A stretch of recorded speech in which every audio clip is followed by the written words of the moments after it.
Bill and Ted are back in the highly anticipated reunion, Bill and Ted Face the Music. It's available on demand right now, but is it worth the rental price?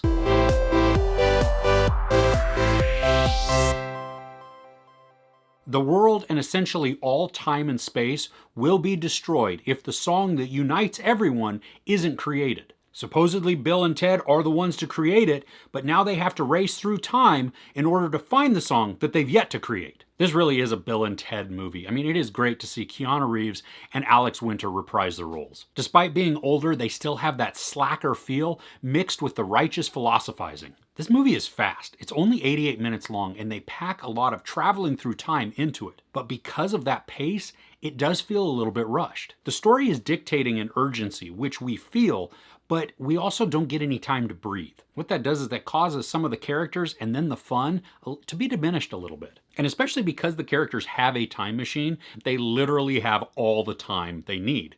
And so it would have been nice to add just a little bit more in there to give the story a little bit time to breathe, or at least to explore and have some fun with some more of the characters. I think back to the first one where Bill and Ted go through time for their history project. They get to have some funny interactions with the historical figures, and then we also get to see that fish out of water type of thing where the characters then come back into our present time. In Face the Music, we do get some of the feel of gathering those historical figures, but we don't get the humor that comes along with it, except for Kid Cudi. I love how they wrote his character. His dialogue with Bill and Ted and then their reactions to what he said are funny and made me laugh a lot. As we saw from the trailers, we get to meet Bill and Ted's daughters, Billy and Thea, and they truly are just female versions of Bill and Ted. That is not a slight to them at all, because I think they play the characters really well. And while they're fun to watch, I really would have liked to have seen more interaction between the daughters and their dads. I think there was some real comedy that could be had there because they are so much alike. There are many times in this where I laughed out loud. I mean, it's not a gut-busting movie,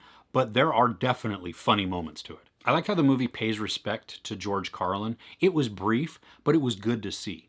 And then we also have William Sadler coming back as Death. And what I really loved is his interactions with the daughters. I thought they were funny and just awkward and a little off kilter, and it allowed William Sadler to just play that character up to its hilt. A great addition to this cast is a robot named Dennis, and he's subtle, but the facial expressions and the body movements and mannerisms and even just some of the dialogue that he delivers are pretty funny. This is everything you'd expect from a Bill and Ted movie, even if it didn't surpass the first film. I mean, the charisma between the leads is really why we watch. And I especially love how their bumbling and their awkwardness works so well and just couples so nicely with their earnestness and their huge hearts. And despite the story being pretty obvious, it doesn't take away the fun. I mean, this is a best friend movie. It really gives us a great example of what a best friend looks like, somebody that we will want to spend our entire lives with as friends. I really like the music in this. I mean, we don't get a ton of it. Some of it is just background, but it is fun to listen to.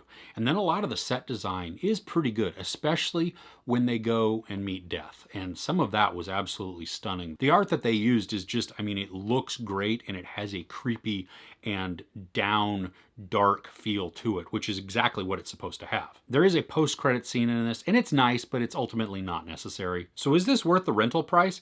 I think if you're a huge fan, it's a no-brainer. But if you're looking just for some fun entertainment and you're going to be watching it by yourself, this price might be a little bit steep, but watching it with friends or family, I think you can slide that pretty easily. That being said, one of the outlets that I saw this as available on demand, the rental price was $20. The sell price to own was $25. So at that point, just cough up the extra $5 and own it so that you can watch it over and over again. There's no sexual nudity, some comedic violence, and a little bit of profanity. I give Bill and Ted Face the Music 3.5 out of 5 couches. Who do you like more, Bill or Ted? Let me know in the comments below. I'm going to be doing an Ask Me Anything type video in the coming weeks, and so I'd love to get your questions. I have put a link to my Google Forms where you can ask those questions in the description below. If you enjoyed this review, please give it a like. Also, don't forget to share and subscribe. I'm Chris. This is Movies and Munchies. Thanks for couching with me. Be excellent to each other. And party on, dudes. Oh, and San Dimas High School football rocks!